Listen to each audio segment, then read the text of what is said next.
Well, I guess I better put myself up on the. Hello, everybody. How are you doing today? I hope good. I hope you've been blessed this week, and you've also been a blessing to everyone you've come in contact with. I'm Mark David Smith, as it says right here. And the show you're watching is Let Us Reason Together. We are the Friday edition. I say we because I have a couple of comrades that will come in and join me here in a second. And I'm just trying to get us started here on this beautiful day. And again, the show's called Let Us Reason Together. And kind of what we have going is a former Jew, a former Christian, and a former Catholic go on a talk show together. And what do they talk about? Well, this week we may just talk about the Torah portion most of the show. This week's Torah portion is Maketz, and it covers a lot of ground. We're going to talk about that, a little bit of past and a little bit of present, a little bit of future, that type of thing. So our show is based on Isaiah 1:18. Come now and let us reason together, says the Lord. Though your sins are as scarlet, they shall be white as snow.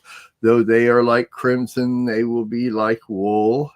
This telecast is where we sit down and reason out Torah, religion, how to save the world, and of course, this week's Torah portion.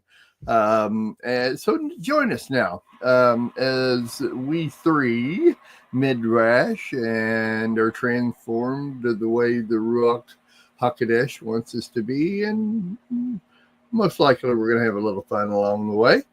Let me bring in my buddies. These are my buddies. We've grown to be buddies, I think, as we've learned together. Rabbi David Weiss, how art thou this morning, today? I'm fine. Is my sound okay? Yeah, it's good. Good. Okay, I'm good. But I will take umbrage at the remark. You can call me a former non-Messianic Jew, but you can't call me a former Jew. Now, that may be our opening line. Let me change that. You're absolutely right. Oh, man, I stand heavily corrected on that. That's okay. No, it's not okay. I should have caught that myself. Well, I'll say I forgive you. You're right. Okay, thank you. But I forgive you. Well, forgive Larry, too. It's his fault because he's the one that brought it up. No, you need to put former in front of all of those. And so Shalom, Larry. I said that last week. Shalom, David. Hey, nice looking digs back there. It's a new house we're living in. It's temporary housing, but that's another show and another story. Probably another network. How many different doors you got there? What? Well, how many two in different this doors? room. Oh, 3 in this room. Okay. Yeah. Always have more than one means of escape, if you know what I mean. Oh, yeah, there you go. There you go. And Mark, you can call me a Roman Catholic, a former Roman Catholic, and you can call me a former Baptist, and you can call me a former Quaker, and you can call me a former Missionary Alliance. But you doesn't have to call me Lawrence. Good. Well, there was a song like that. You can call me this or you can call me that. You guys remember that song? You don't have to call me. Yeah, you can call me Ray, or you can call me Jay, or you can call me Ray J, but you doesn't have to call me something. I can't remember what it was, but yeah. Oh yeah, we're old. We're real old. Yeah. That was an old television show. Well, we could just go 3 old guys get together on a talk show, and Hey, speaking of old television shows, I saw this video, and I didn't recognize this guy. How many years ago was that, Mark? Here we go. You know what? I honestly can't tell you how many years ago. It was 20 to 30 years ago, something like that. Probably 30 years. Yeah. You look like you were in your 30s or early 40s at most. About 6 inches of beard. Well, yeah. Hmm. Yeah, I think I look pretty much the same. Glasses are a little different. It's about all I noticed there. But yeah, back in the day. Yeah. Yeah, appreciate that. It was such an interesting show. I didn't But know you was were it? into, Good. yeah. I mean, I didn't know you were into archaeology and I didn't know you wrote a novel and wow, it's just so much to learn about. I got a little bit of history behind me. Yeah, I was so infatuated. Once again, I think you guys have even heard me say that every time I read Torah, every time I read the portions or sections, or no matter what it is, I always like to put myself in that place. And I like to be able to, in my own mind, be able to kind of picture what was going on, or the attitude, the personality, the characteristics of everything behind that's there. And what we're talking about is I did well, actually, let's go a little bit ahead. We'll kind of preface this. I wanted to write a book about the Exodus, but and I had some ideas from some archaeological studies that I had done, and I came up with these different ideas, and I could write a book about this. I could explain what happened during the Exodus from my own point of view, my own studies. And so I started off and I wrote about half of the first chapter, and I realized that logistically, I couldn't go any farther because I couldn't picture where I was at and what I was writing. I knew what I was writing about, just logistically it was messed up. So I dropped writing the novel and went into research. 2 years later, I finally thought I had enough to go ahead and finish the novel out. The novel ended up to be 30 chapters long, and it has more words in it than War and Peace, the book War and Peace. And anyway, so in that research, I went to my pastor, Rabbi Monty Judah, and I explained to him, what he already knew because we'd been talking about it. And I explained to him what I'd found. He says, this needs to be documented. And so he said, let's do a documentary on this, and we'll put it together and we'll put it out because it's good stuff. And that's what you guys saw. Is my research and putting it together. As soon as I was done with this, I was writing the novel and finished the novel out because I had the logistics put together. But as you guys both saw in the video, and I'll give the link to that before the show's over, you can go watch that video, and you could also buy my book if you want to. But the whole idea here was logistically proving, and once again, you guys hear me say this all the time, I'm always trying to prove the Bible to me.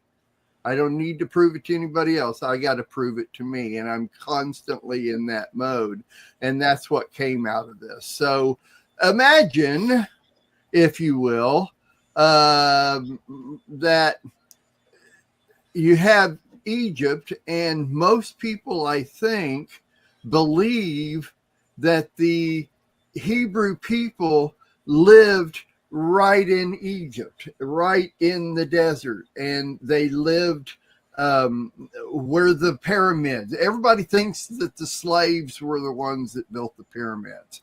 I am 100% against that. I do not believe that the Hebrew slaves built the pyramids. The timing is off. Where they lived is off.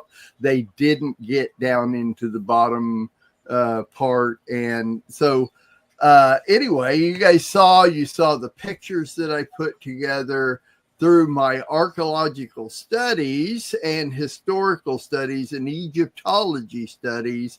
I was able to use Google Maps and actually put together a logistical outline of where I thought it all happened. So, and that's what the video's about. Monty Judah and I do it together. We talk about several things, even who the Pharaoh was at that time, who I, in my opinion, thought it was, where Pithom and Ramses and Goshen, Sukkot, the town of Sukkot, and what these cities were.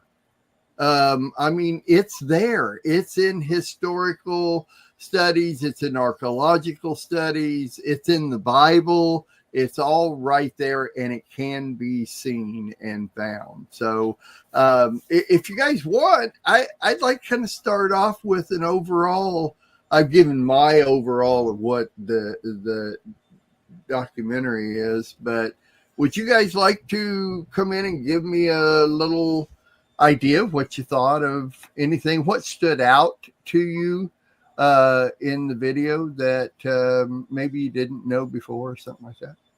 No, I knew everything. Okay, good. We'll go with that. I was surprised that when you said that in Egypt they try to erase all the history of the Hebrew slaves.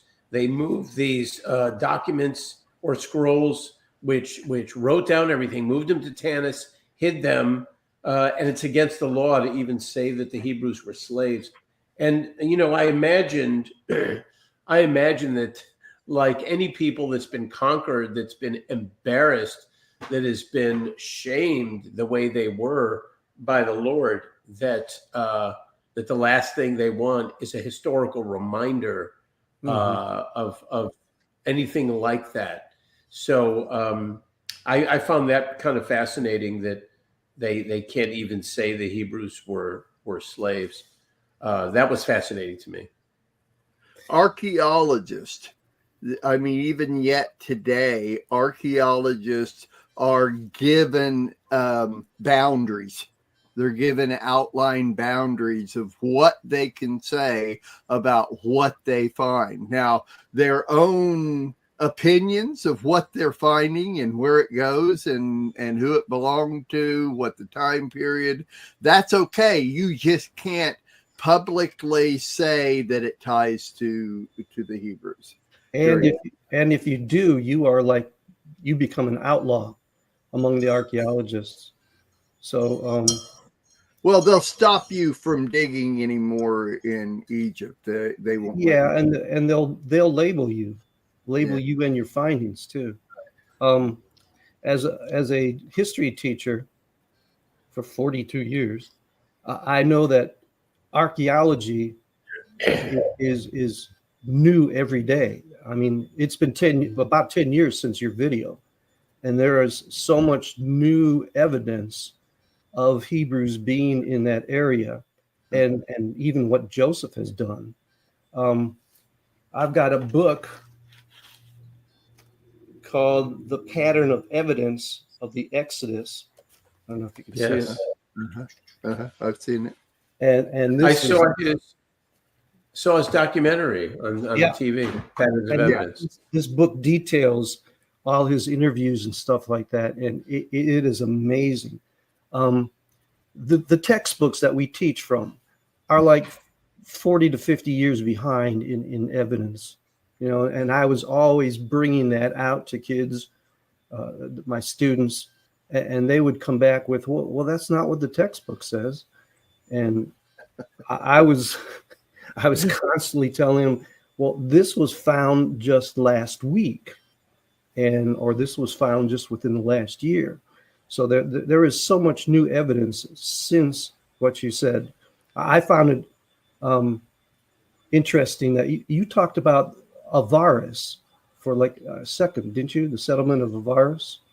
I remember something about that. I don't remember exactly, but I think that's up north from Goshen. Well, no, it's where Pi Ramses is, it's underneath the layer of where the city of Ramses. Oh, I see what you're talking about. Uh-huh. And it's understood to be an what they say is Asiatic settlement there. But the guy that dug it up denies that it has anything to do, even though there's a architecture that shows that these people were from northern Syria, around the area of Haran, where Abraham came from. The architecture is so similar to that he denies that has anything to do with the Hebrews being there. Interesting. Yeah. What about those broken wheels in the Red Sea that were found at the bottom? You know, broken off axles. They were, and there were a lot of them too. I mean, those were the chariots, the Egyptians that chased the Hebrews, and broken off and showing that, I don't know, I think it's encrusted with coral or something, showing its age. That was fascinating too. Yeah. Right. And I think there's two things that I found in this book that have come to a light since you did your video. One was that Avaris, and this kind of blew my mind. There was a palace there, and behind the palace there were 12 graves with memorial chapels on them, and one of the 12 chapels was in the shape of a pyramid. Inside the pyramid was a double-size figure of a man sitting there who had yellow skin. And according to these archaeologists, it said that this was the Egyptian way of depicting that this person was not an Egyptian, that he was from the northern areas of the Middle East. He had red hair, and get this, he was wearing a robe of many colors, a multicolored robe. And there were 2 or 3 archaeologists that say, bam, this is Joseph and where he had his center of authority. And that's right in that area underneath Ramesses. Right. And that just blew my mind. Yeah. Very interesting. Very, very interesting. But what you're talking about is in the northern part of the Nile Delta. Right. Right. And where Goshen is much more to the southeast. And then the archaeological city the agricultural city was just north of Goshen, and then Avaris was several miles north of that in the upper part.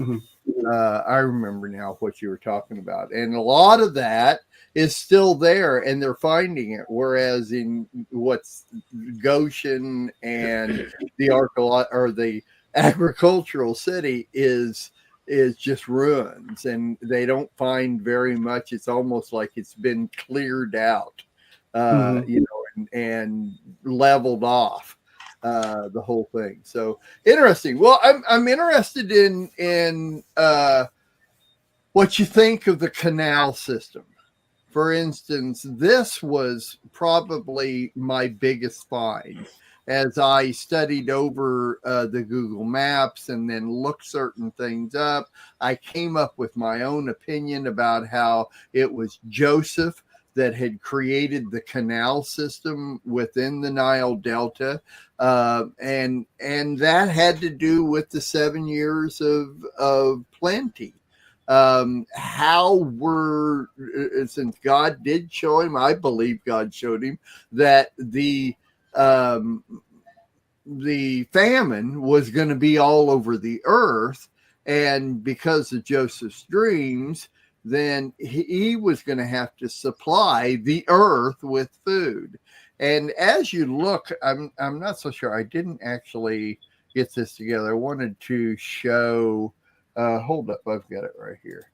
I want to show this real quick. Share screen, entire screen.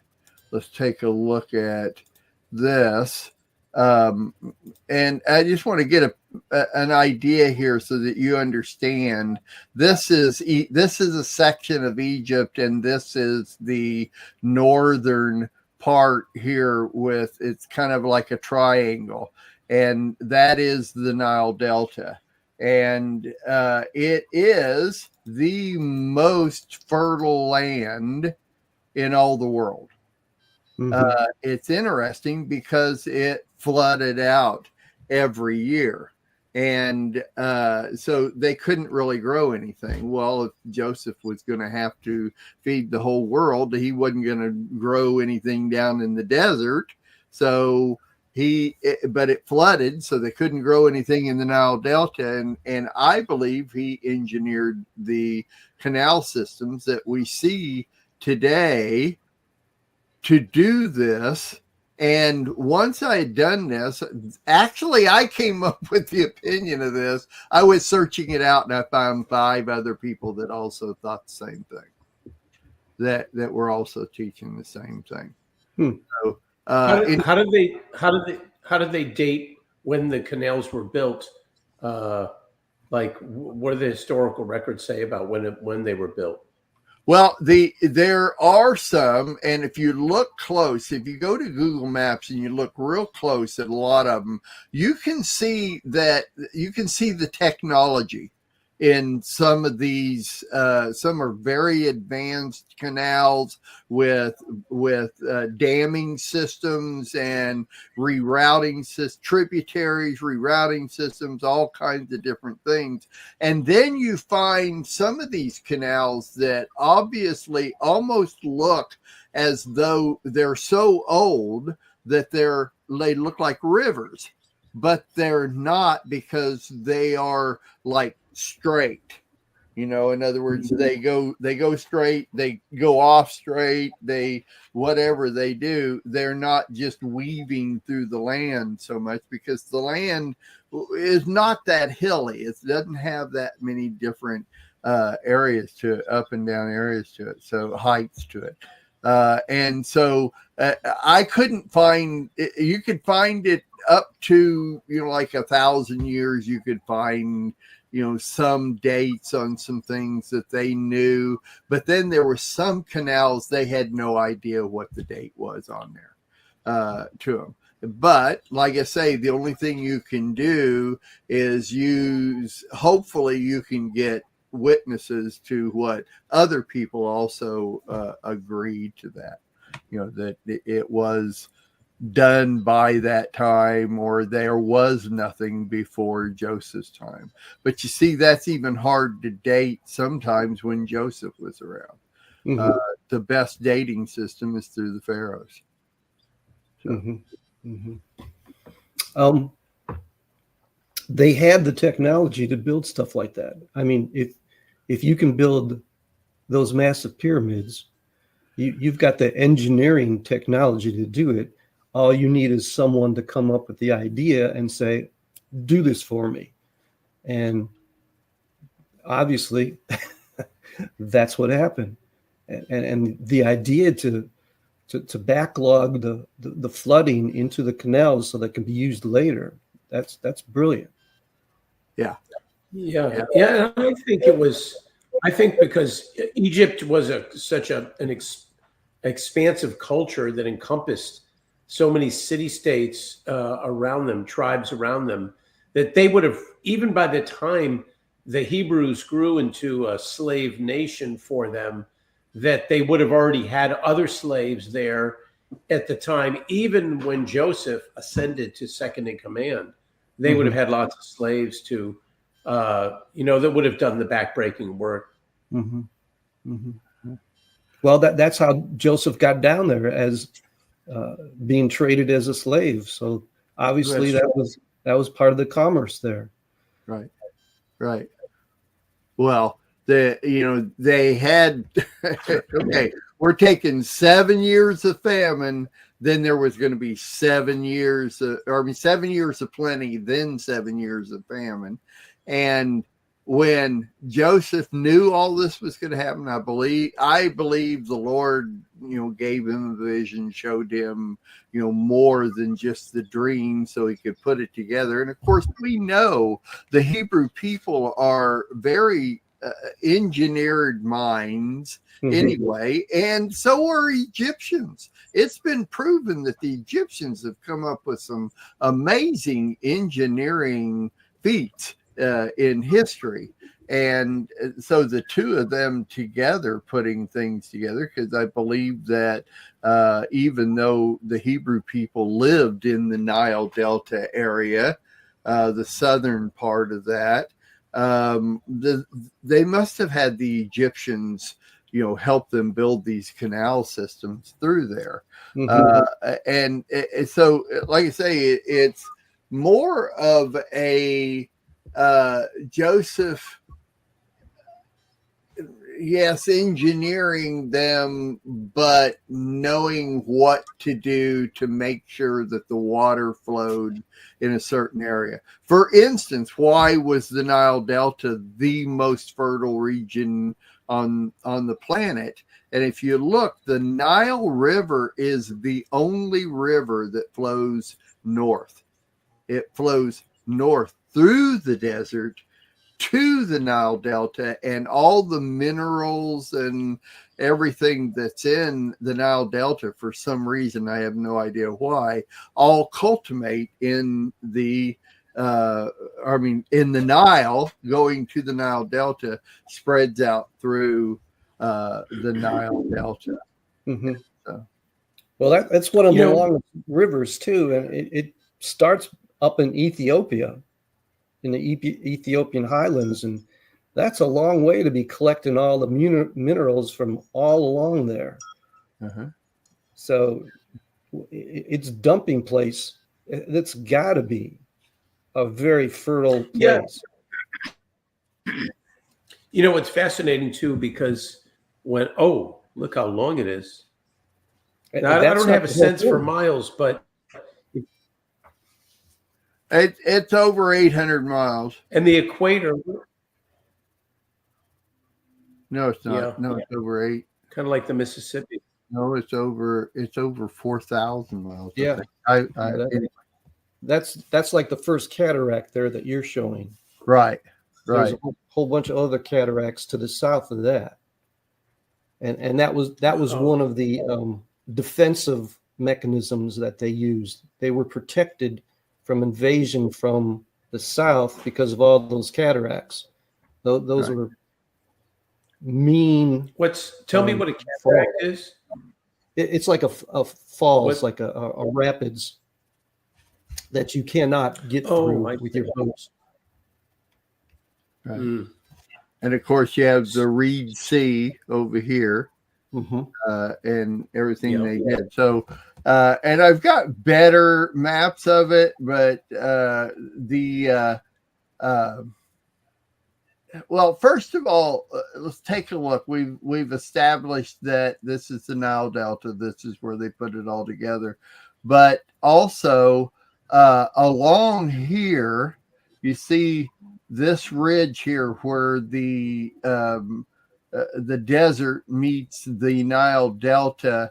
That had a lot of barricades along it, because if people coming from other lands were coming against Egypt, they would come down from the north into there. The river, or the sea and everything blocked off. These were very high regions next to the sea all along there. And then this was more military. In the video, you might have noticed I was talking to Monty about Mahdi. The town of Mahdi is right there at the very bottom, and that was a very strategic big city for Egypt. And if Goshen was right here in this area right here, it's still there today. And so that would have been where of course, Goshen is, and where the people lived, but the also is where the agricultural part of everything was. And if they were going to feed the earth, they had to store it. So they had to build storage facilities in those areas. Mark, using that hand pointer, where do you think the those broken wheels, chariot wheels, using your hand pointer, where do you think the crossing was? Right there. It was up there. Right there. Well, I have. It's more towards the end. Let me look here and see. Okay, now picture the picture I just showed you a while ago. All south down there is the desert. This is the Nile Delta. Maadi is right in here. The whole there. As a matter of fact, you can see the whole city of Maadi right there. This is the strategic divide between the desert and the Nile Delta. So you can see Goshen is right here. And even though the map places Pi Ramses right here, it's not actually right there. It's more up towards the top. That's where it actually is. That's where the archaeological studies are. What's happened is, and I have it here. Let me go to, I don't know where let me jump to it here. I have also the same maps that have, it'll show you where, I'm so sorry about this. I should have had this ready. There's a much better view. And I can't, no, okay. I don't know why it's not in here. It's in another one. Let me show you on here. So this is Maadi. Right in here is where Goshen is. It's still a town today. Above that was the agricultural cities. Goshen and Pithom are both right in this area right here. Can you see that? Can you see my mouse move over that? So it was like a day's journey from where they were in the Goshen area. It was like a day's journey to Pithom and Sukkot, and then another day or two's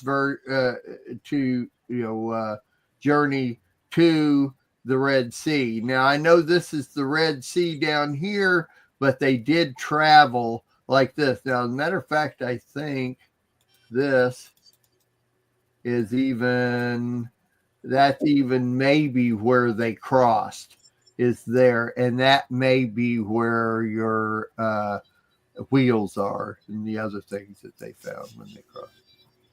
Does that help? Yeah. Okay. Yes. I had no idea. It looked so skinny on the other map, and here I could see that that's a much wider body. Exactly. Right. And it would have been near where that there was either an island or something that was devoted to one of their Egyptian gods, Belaphoron, or one of their Baal. Yeah. It would have been the Baal of the sea. And they kind of located that they crossed at that point.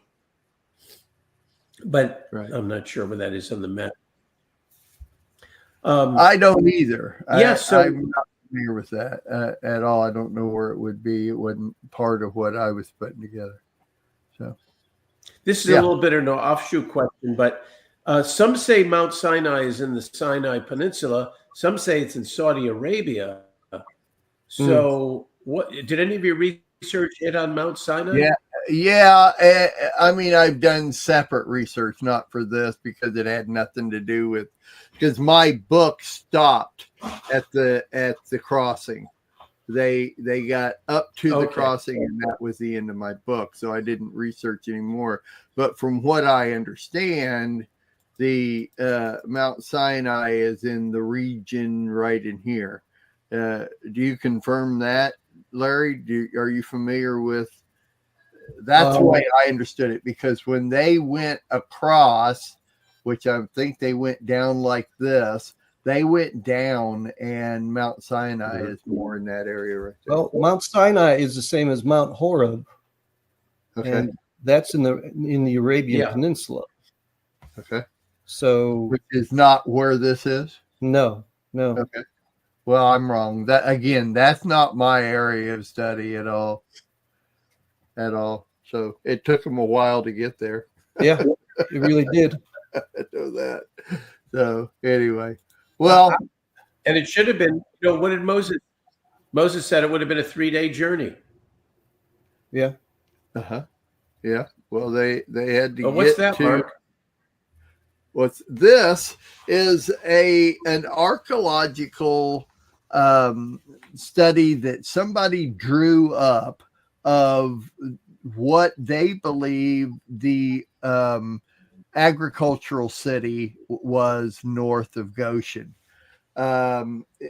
In my maps and in the video, I show you there's a river. And whether or not it's a river or canal, at this point I don't remember.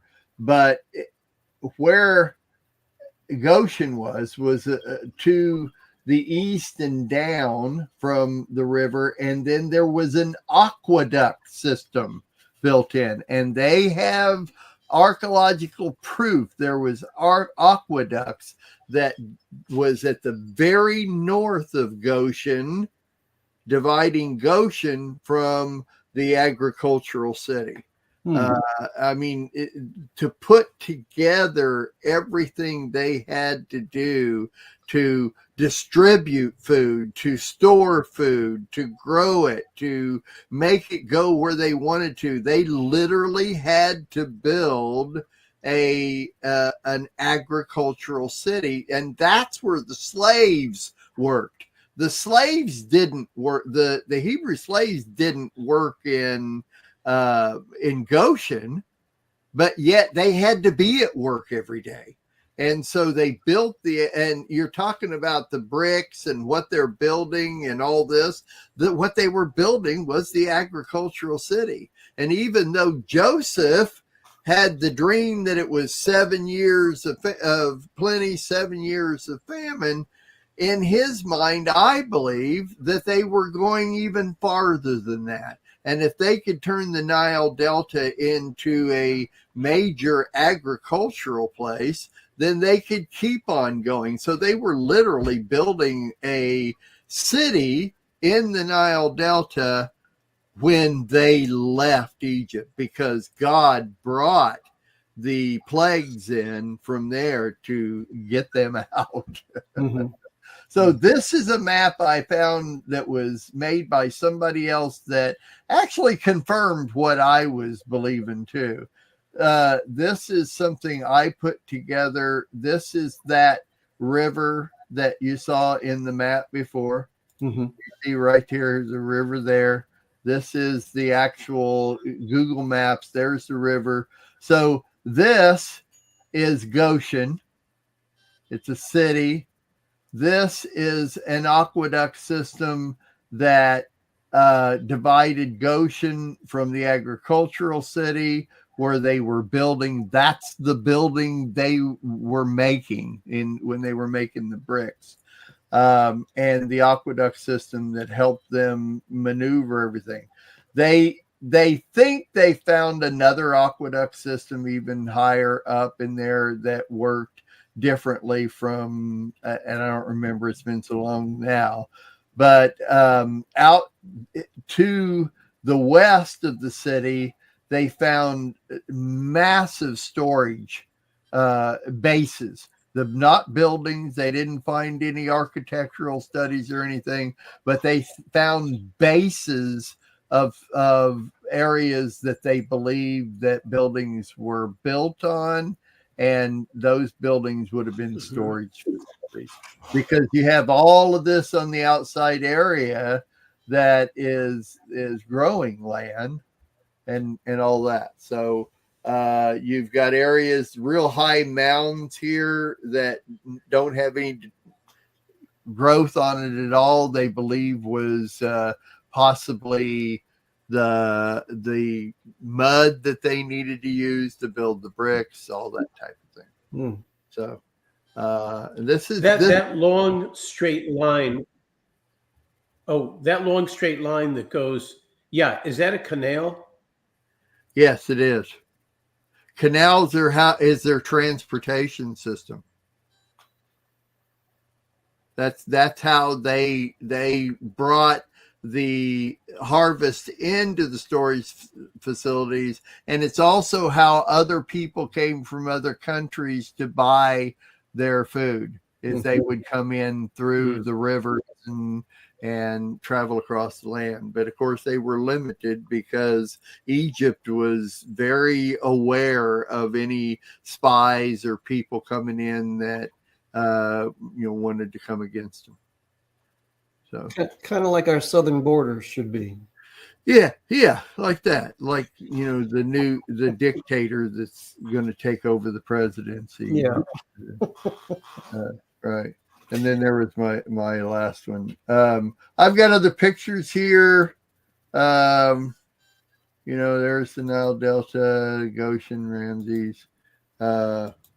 Anyway, several different things that I put together there that I think were very interesting. My biggest deal, I think, was that finding out about the canal system and then finding out that there were several other people that backed me up, not backed me up. They also believe the same thing. It's always nice to find witnesses to your research, Yeah. I think that was one of my biggest deals there. But and here's this our tour portion for this week covers this area, and I thought it would be interesting to bring this out and talk about it a little bit. I've had the ability to talk to other people about it in different shows and stuff. And if it helps somebody picture it, that's big time to me. I think one of the things that you made mention in your video about the term Ramses being more a place rather than connected to a particular time. And archaeologists always poo-poo the Bible because there's no evidence, or the city of Ramses wasn't built at the time supposedly that the Exodus took place.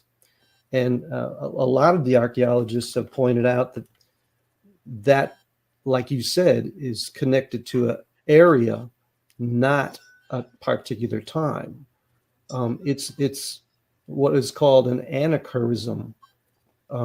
Interesting. It's like when you're talking about in American history, when you're talking about where New Amsterdam it used to be, you don't say it's in the New Amsterdam area. You say it was in the New York area. Well, New York wasn't around at the time of New Amsterdam, but she used that as a reference for the location. Right. And right. It points out that there have been people who have added editorial things to the Bible in order to make it more available to people that are reading it. And I don't see anything wrong with that, except when archaeologists use it as a saying, see, that doesn't line up. Right. So it's not so much discrepancies that we have in the Bible. Interesting, because Sandy and I just talked about this yesterday on our show. It's not so much discrepancies. It's more of a cultural way to describe something. Exactly. And there's a lot of things, not only in the Bible, but when we listen to people like archaeologists or historians talk about certain things, it's not so much that it's discrepancies. It's more of it's the way that they interpret it. It's the way that they describe it. It's what they've seen because of all the other things that they've seen. It's interesting. It's the same thing with us.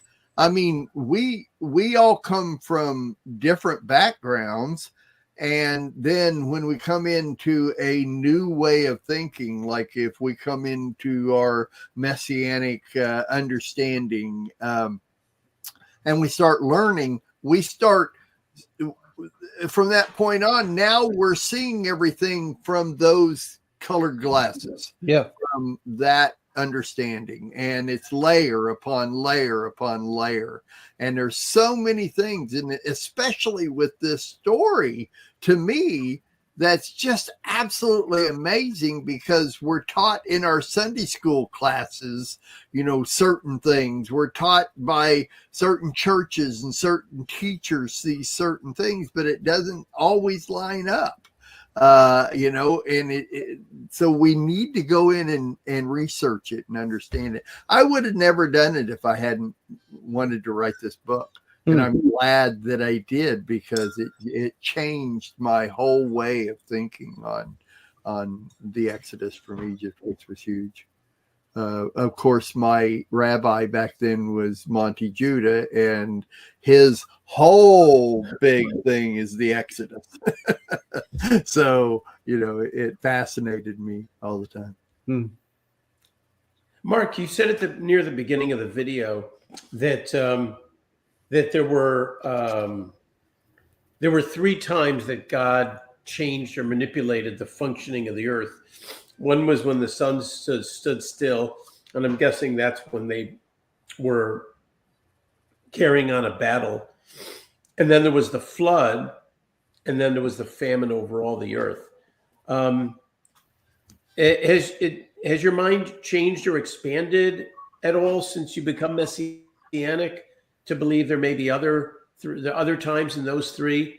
Like for instance, when he destroyed Sodom and Gomorrah, and he caused it to rain stuff down, sulfur and fire, whether they were shooting stars or who knows what they were. But has your mind expanded beyond those 3 that you mentioned? I don't believe they have.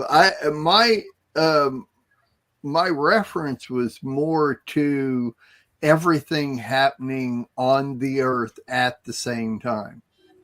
So all of those things. It wasn't just specific instances that happened to specific places. It was that it happened all at one time to the entire planet. Of course, I'm actually of the belief that a lot of things happened. I mean, the time-wise between the creation, God's Genesis 1, chapter 1, and all the things that happened afterwards, that there could be a massive expansion of time, and the earth is older than what we're saying that it is based on the Bible, because people take the things that are said in the Bible as this is that time. In other words, that's how much time it was between here and there. And I don't believe that. I believe there's a whole lot more to it than that. Brad Scott taught that, and I believe it. I do too. Even the first 3 days, the sun wasn't created, I believe, until the 3rd day. So if it said there was evening and there was morning and there was one day, because our current day is based on a 24-hour spin of the earth based on the creation of the sun. And if there's no sun, then a day is simply there was evening and there was morning, and it's God who decides how much time there is in those first 3 days. Well, without the sun going around the earth and causing a day to happen or any other set amount of time, and the moon, because everything is based also on the moon and the cycles and those type of things. It's God that set it up anyway. So however that works out, I just think man has limited God. I think there's so many, and the Bible, this is the way I understand it. So that's the way it is. It's kind of like the Bible has been turned into a box that we keep the Lord in when he is actually outside the box, as that phrase goes, and he's always been outside the box. So just to say that the things only in the Bible are true about the Lord, it just doesn't work for me. And I'm understanding that it doesn't work for you guys either. Rabbi David Foreman said it very well. He said, if people want to take a look at the Bible and say it's a history book, they have to remember that it's not a history book, although there are historical facts that occurred. But history books are laid out in a certain way that, they have to be laid out thematically or chronologically. And sometimes the Bible is a little bit out of chronology. And it's not a novel, if people want to say, well, even as a narrative, because it's God's point of view from this book that he handed down. But it's a book. Foreman says that it's a book which is a moral code, if you will, or a spiritual code that God gave to mankind. It's kind of a love letter, and I think that's important, that we don't want to put it in a box like you guys are saying. That we don't want to put the Lord in a box. Yeah. This is interesting because I was thinking that our next topic could be the Bible. All the different versions, all the different translations, all the different belief systems that have their own Bible, and how it's changed over the years and all that. You guys interested in making that one of our topics soon? Mm-hmm. Oh, yeah. I've always been fascinated with canonization. I mean, growing up as a young Jewish kid, I thought there was only one Bible, and it was the version I read, and because I never even didn't mix with Christians. I didn't know about other versions of the Bible, even though they're generally the same. There are some differences based on translation. And when I came to even study about canonization, like, who decides what goes in and what doesn't? And then I looked at the rules of canonization, and that kind of made it very fascinating as well. Mm-hmm. Right. Well, we'll get to that next week. That sounds like a good topic. Yeah, let's do that. Well, I want to.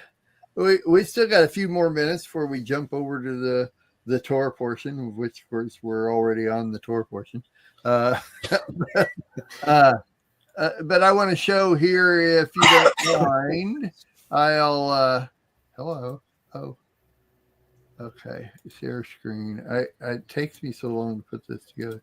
This is the video that we've been talking about, a satellite perspective from Joseph to the Exodus. And you can kind of see the different things. There's let's see if I can get, there's Monty. It's Monty Judah. Monty was my rabbi. We are still very close friends. We talk often about different things. And Monty's a great guy. I've learned all my early stuff, anything. When I was there, I'm trying to find a decent picture of me, but there's me. There you go. I still look the same. I don't see my glasses are different. I don't know what you guys are talking about. But I didn't say nothing. But I did. There's also the book. The book is called Experiencing the Big X, an historical novel by Mark David Smith. And you can go online and find that. You can read my book. There's all the chat. You can actually go to the website and then type in Big X, and you'll find the book. All 30 chapters are there. You can click on that. It'll take you right to the chapter, and you can read the chapter right online. Look at right there, it is. And so just go to messianiclambradio.com/big X, and you can read my book. When's the movie coming out? The movie is the documentary. Okay. That's the movie. I would love to. Actually, and I'm sorry, I'm actually dominating this week, and I'm sorry about that. I hope I'm not dominating too much, but the whole idea behind even writing the book was that at Sukkot every year we used to do these big productions, stage productions and everything. And I came up with this idea of 4 Hebrew kids and 2 Egyptian kids live in the land. So you have the 4 Hebrew kids live in Goshen, and the 2 Egyptian kids live in the agricultural city above Goshen, and they cross the aqueduct back and forth, and they get to know each other, and they become friends. That was my idea for a skit at Sukkot, and we did it for 6 nights. We did the kids. I wrote the script, and the kids would come on and they would do their parts for the first 5 nights. And then the 6th night, their parents came out as the kids. So the parents came out as the kids grown up, and they kind of went. That's so clever. Story. The actual kids, their actual parents came out in their place and played their parts. And it was real good. And then I came up with the idea, well, this would make a great novel. It'd make a great story. So I started writing it, and that's how the research came up and everything else. But so it's a book based upon a play that could be turned into a movie. The book is based on exactly that. You have 4 Hebrew kids, and they're teenagers. There's more adults in this book than there are. It's not a kid's book. Okay. I mean, I've actually had several teenagers read the book, and they absolutely loved it. They thought it was one of the best books they ever wrote. But I've had a lot of adults that's read it, and it's perfectly fine for adults. I mean, you got Moses is in it. You've got Pharaoh's in it. You got Aharon is in it. You've got all the characters from that the Bible and that the whole instance there. But the very first chapter is the canals filling with blood. And that's the first chapter. Ew. Then it follows all along with all the different plagues and the leaving of Egypt, and it ends with them at the Red Sea. So that's the book. So what's the X about? The X in experiencing the big X. Oh, that was pretty cool. That's what the book is experiencing. So anyway, you can find it. I mean, if you want to send me a donation, for the book, it took a lot to put together. So, I mean, I give it to you for free, but if you want to send me a donation on it, I'll take it. Anyway. That's the whole thing. And I hope you enjoyed it. I really do. I mean, it's a little different for our discussion and everything, but I thought with this week's Torah portion, it would go along with it. So it makes the Torah portion come alive. It really does. Thank you. I appreciate it. Now, speaking of making the Torah portion come alive, now we're going to go to Rabbi David Weiss and let him bring us his topic from the Torah. David, amen. You're good. Amen. Okay, good. Kind of scared me there for a second. All right, I think he was asleep. We'll be right back after this. My way's bad. My way is so bad. Your way's good, your way makes me glad. My way's bad, my way is so bad. Your way's good, your way makes me glad. HaTorah, HaTorah, HaTorah. Shalom, shalom. Shabbat shalom if you're watching this as a replay on Saturday on the Shabbat, or if you're listening to it tonight, if it comes up that quickly. Amen. And I'm Rabbi David Weiss of Malchut Chaim Messianic Congregation in now chilly Chesapeake, Virginia.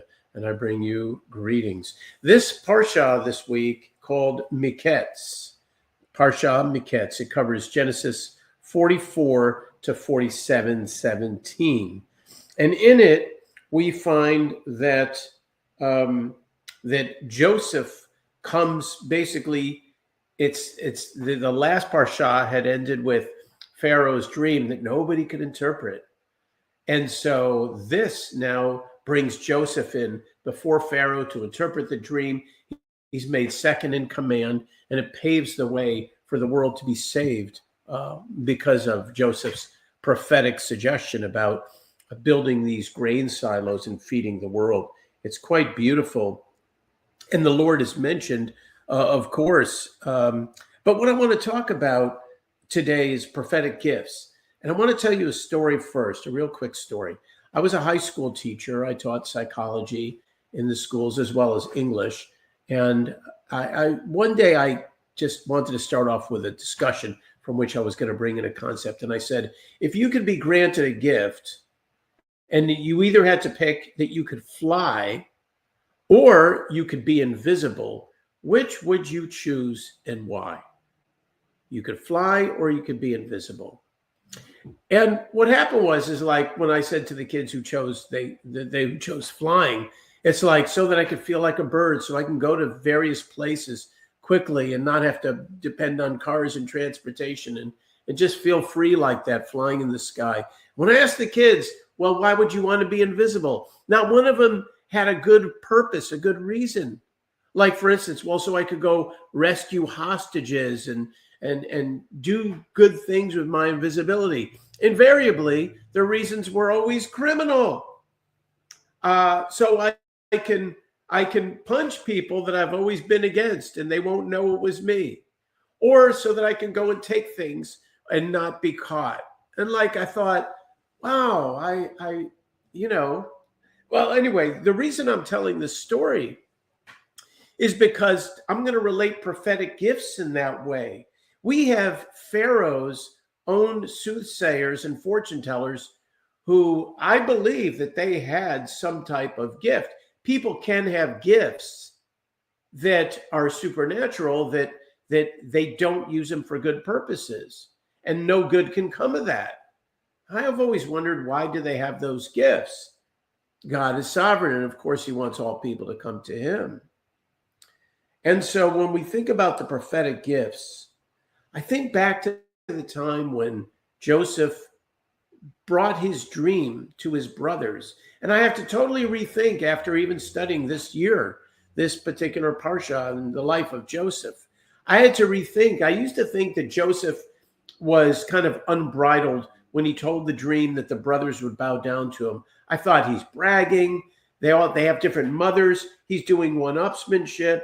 He's somehow trying to just get under their skin.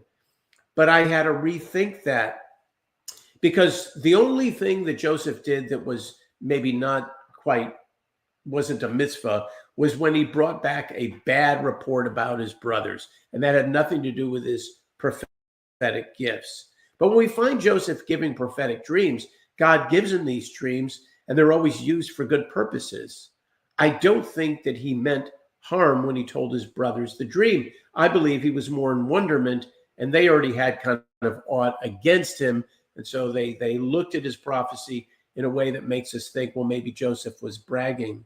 And later on in the portion, when Pharaoh brings Joseph out of prison and says in Genesis 41:15, I dreamed a dream and there's no one to interpret it. I heard about you. It is said that you can listen to a dream and interpret it. Joseph's answer in verse 16 is, it's not within me. God will answer with shalom for Pharaoh. And later on, when he tells him the dream and he gives him the suggestion to build these grain cities, in verse 37 and 38, it says, now the plan seemed good in the eyes of Pharaoh, as well as all his servants. Then Pharaoh said to his servants, can a man like this be found in whom is God's spirit? Ruach Elohim, in whom is God's spirit. I think because of the fame of Abraham, I think that the people in that area, in that whole area, they had heard of Abraham's God. You know, when things happen like that happened to Abraham, Isaac, and Jacob, that were supernatural, and they had such favor over their lives, people, a lot of people would come and visit, and I believe that the God of the Hebrews was known in that area. And although Egypt had many other gods, I believe that they knew who this God was, and he would become more evident during the time of the slaves, and when God rescued them and drew them out. But the point I want to make, and again, my brothers talking about these prophetic gifts, is that what kind of things can make or break a prophetic gift? Do prophetic gifts come with angles, if you will, boundaries? Can they come with pitfalls? Can someone have the prophetic gift, which is the download, but not truly understand, well, to which audience do I give it? When is the timing to give it? What responsibilities come with having the prophetic gifts? And that's really what I want to talk about with my brothers. What responsibilities and what great potential for good or evil can come with a prophetic gift. I want to bring in my two brothers right now. I'm doing a little bit less pontificating, and we'll do a little bit more discussion about the prophetic gifts. But as you guys have seen this, you remember the story about Joseph. I believe that he handled his prophetic gifts quite well, that he never tried to puff himself up or to take credit for it, but he always gave credit for God. And I truly look back on his life as a 17-year-old in a different way, because later on, when he even said, you guys sold me into slavery for evil, you meant it for evil, but God meant it for good. I don't think, there's no indication that God said he was using his prophetic gifts in a bad way, as a lot of people think he did when he was 17, that he was more bragging about it. I just think he was in complete wonderment about this dream and wanted to know what his brothers thought. But let's talk about prophetic gifts, guys, and ask what kind of responsibilities and potentials for good and evil can come from having prophetic gifts. Well, I'm wondering what you mean by prophetic gifts. Well, even just if we just limit it to dream telling, I've had certain dreams that I know that God was speaking to me in my dreams. And I've only had about 3 or 4 of them in the last 5 years. But that's 3 or 4 was like pretty amazing. And when I say prophetic gifts, we know that there can be prophetic gifts that come from the Holy Spirit. I'll kind of give you an example. If you've ever run into someone who said he's a prophet, like, I'm a prophet, and if that's the first thing out of their mouth, I right away, it's like, why are you telling me you're a prophet? What am I supposed to treat you differently? Why don't you just give a prophecy? Yeah. And when people sometimes give prophecies, sometimes they also want to judge people who may or may not heed their prophecy.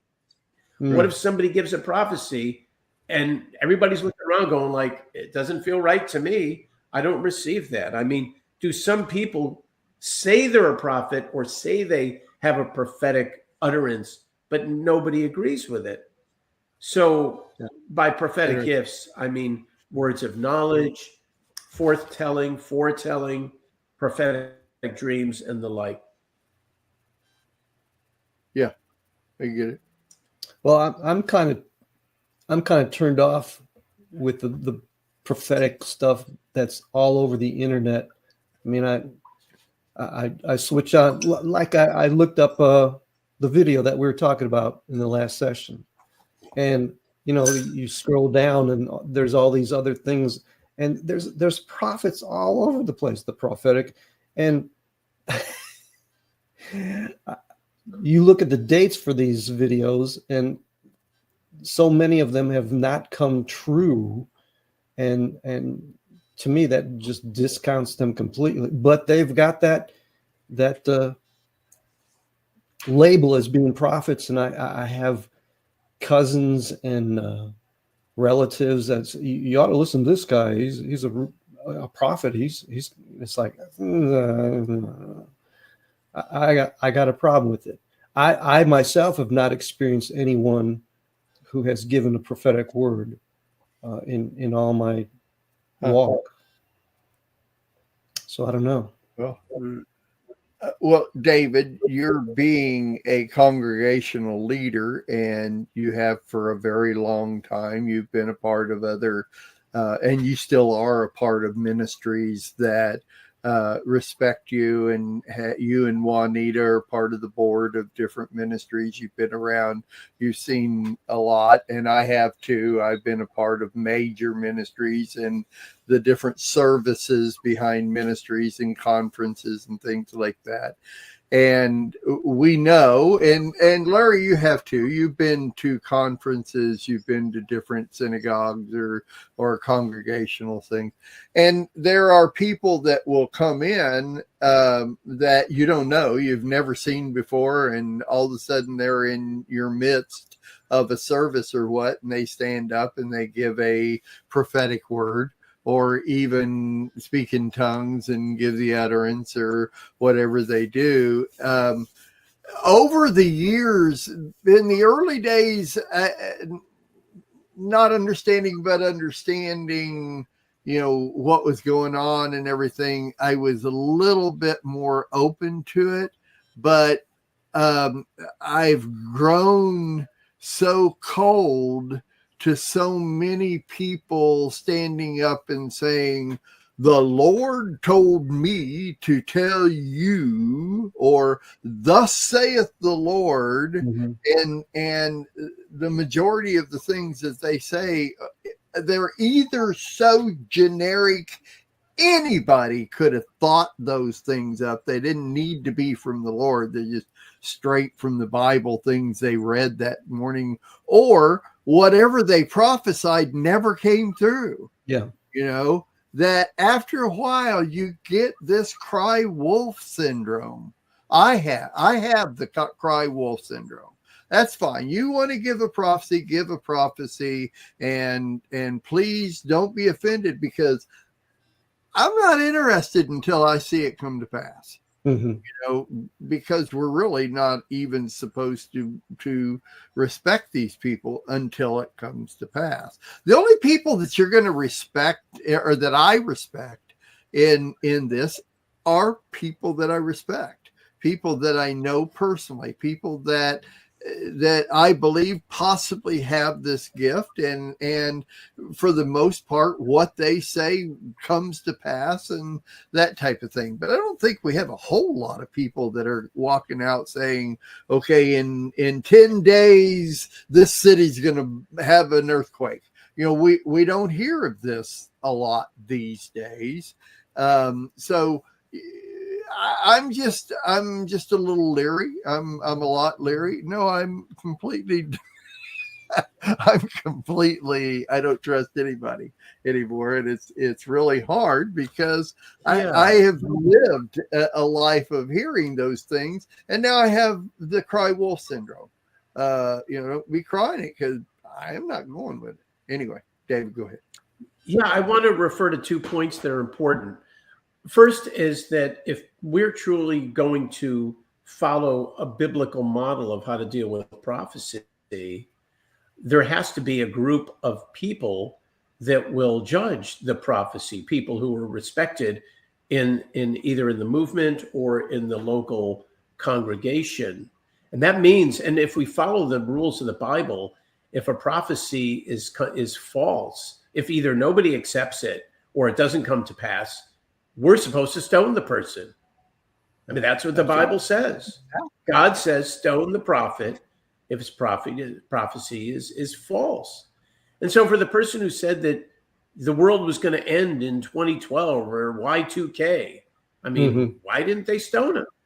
People that say it's going to end in 22 days, let's get ready. Like, they should be stoned according to biblical principles. The other thing I want to say is that you brought up when somebody comes into the congregation that we don't know. Our point of order is that we won't let somebody give a prophecy if they're just coming in off the street, if we don't know them.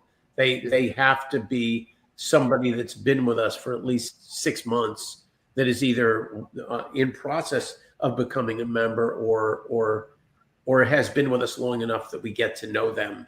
I think that's important.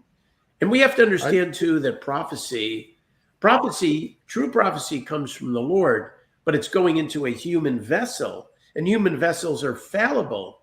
So human vessels have to sometimes interpret something. If it's maybe a little bit on the vague side, they have to interpret it. They have to decide, well, who's the right audience? Is it for one person or for a group? Is it something I should ponder in my heart until he tells me when to release it? And sometimes prophets just are so excited about the prophecy, they just immediately want to tell a whole group and have people move upon it. And, you know, I think prophecy is, I respect the Holy Spirit enough that I'm not going to call somebody a false prophet, because I don't want to grieve the Holy Spirit if it's one of those gifts.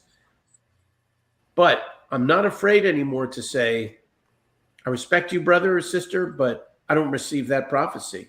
I mean, I'm not afraid to say that. Yeah. And if the prophecy, maybe somebody did get a prophecy, but maybe it's not for this congregation they're coming in, or it's not going with the flow of where the Lord is leading us during this service on this particular day. Saying the Lord told me can be a drop the mic moment for people who don't know how to say, I can't receive that, or, you know, it doesn't sound right. Right. But a prophet once told me, a person who says he has prophetic gifts, he told me that there's such a burden on him to get the prophecy out, that the Lord directs him to an audience to get it out to. And it's not for him to judge whether it's received or how it's taken. It's simply his burden to give the prophecy out. And at that point, that weight is off of his shoulders. And then it's on the person to either receive it or not receive it. And he kind of wipes his hands clean of it. So it's not like he's going to condemn people if they don't listen to him. And I kind of believe that that's kind of a good way to work a prophetic gift if someone has that in their lives. So prophetic gifts, I want to say that if someone claimed, you see, and maybe we need to make the distinction between people who claim to be a prophet and people that get visitations of prophetic gifts once in a while. So the person that claims to be a prophet, man, that they have a big responsibility on their shoulders. Sure. Because if they're going to slander the Lord by saying something's a prophecy when it's really not, and they don't know the difference between a prophecy and merely a feeling or an emotion, if they don't really know the difference between that, they can give the Lord a bad name.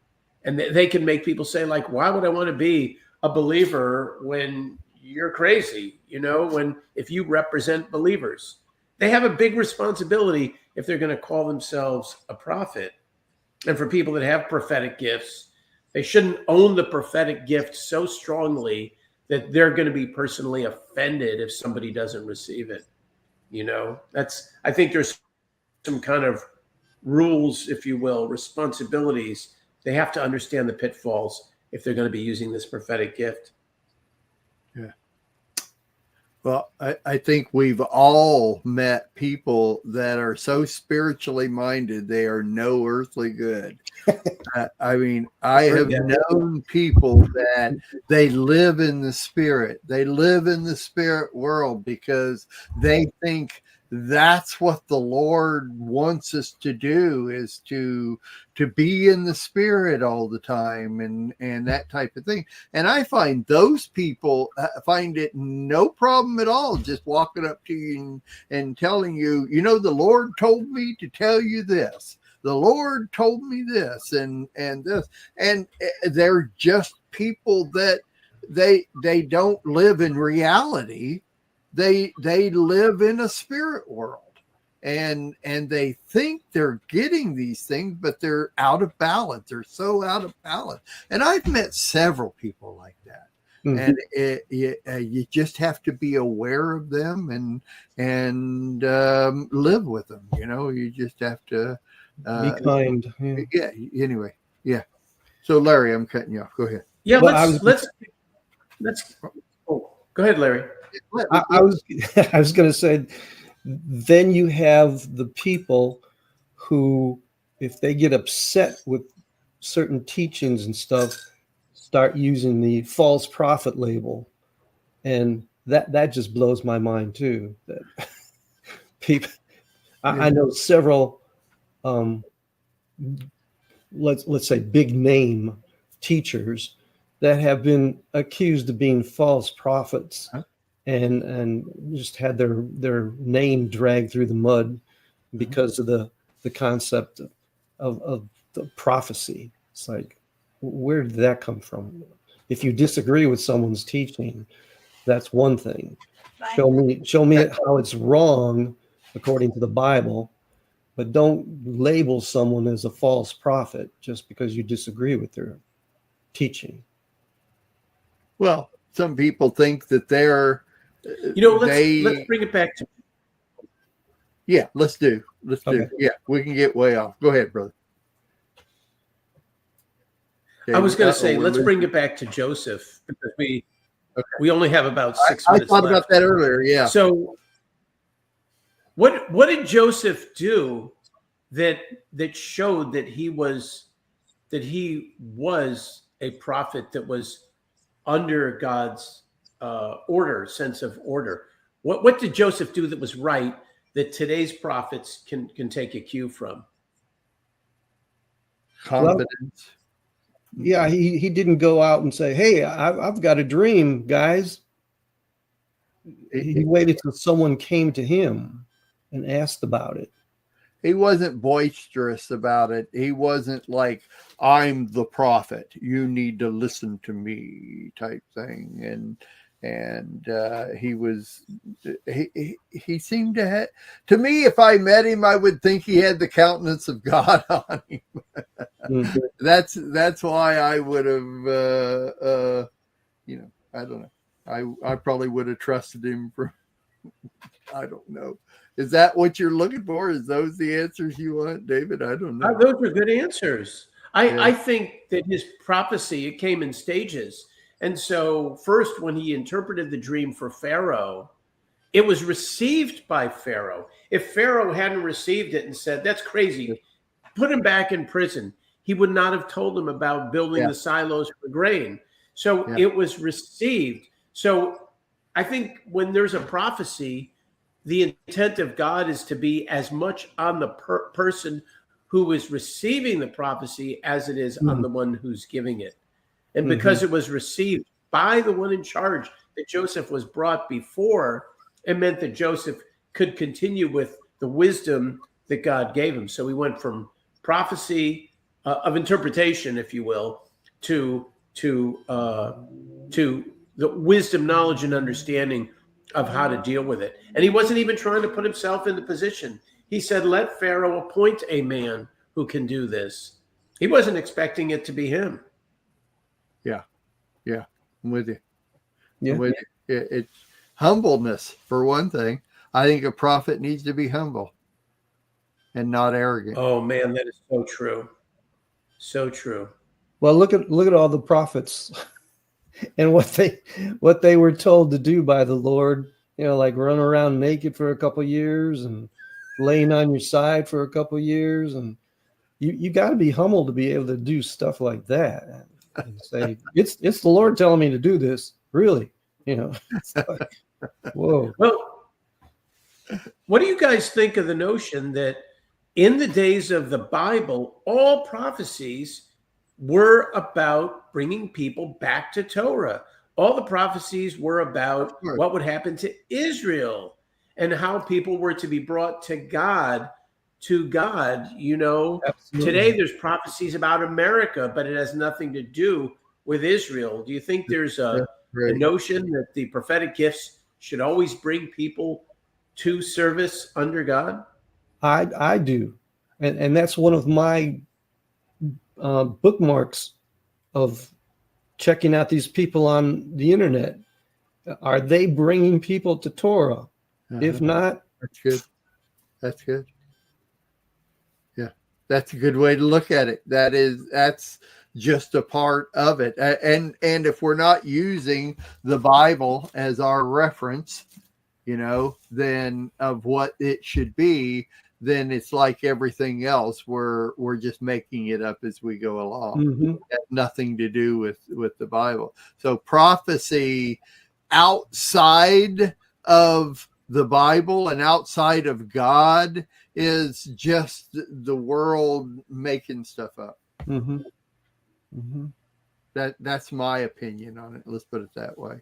I think the Bible, and we'll be talking about this next week, but the Bible is our reference to judging anything, to seeing anything. We got to go.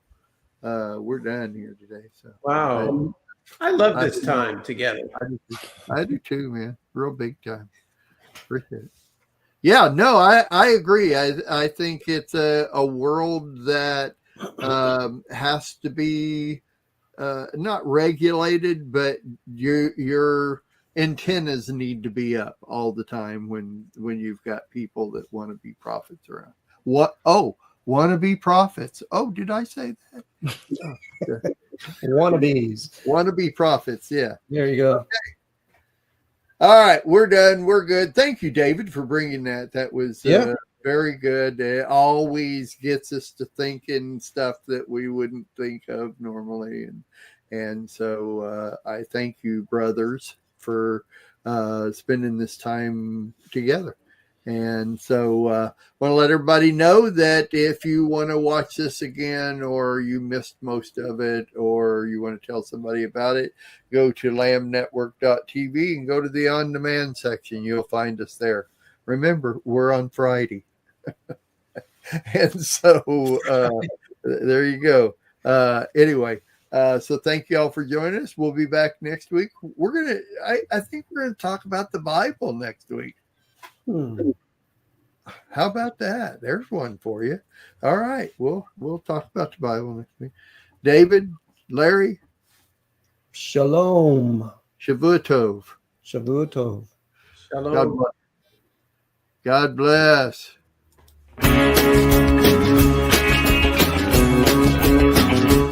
We are richly blessed to bring you what we believe is the fullest, most diverse, yet up-to-date progressive teachings, discussion, and prayer programming you can find anywhere on this planet.